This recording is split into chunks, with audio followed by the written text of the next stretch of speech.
much in the information age.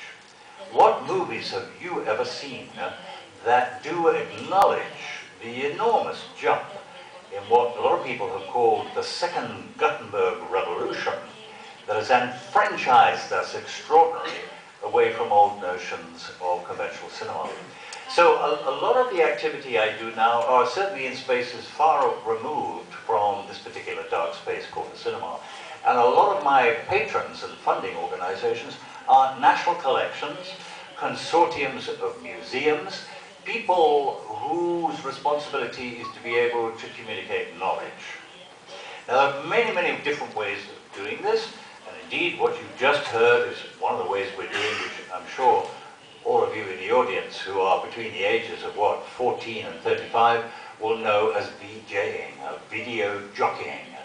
A VJ is somebody who manipulates images in the same way as a DJ manipulates sound. And the potentiality of that means that we can do it virtually anywhere. On the beach at Rio, in a gas factory in Moscow, in the jungle in Brazil, in recognized spaces in dear old Europe like opera houses and concert halls. We can do it in any sort of space. It's not confined to the particular architecture that's represented by the cinema.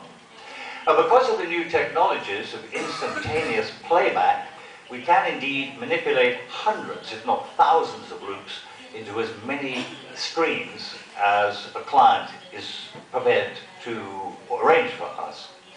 There's nothing really particularly incredibly original about this if you believe that cinema originally came out of the fairground and the circus. And there was always a very strong live element. And for you, people in the audience who inhabit places like discotheques, you know the excitement of the sensation of the live phenomenon, the live performance, even though it can be very much associated with ideas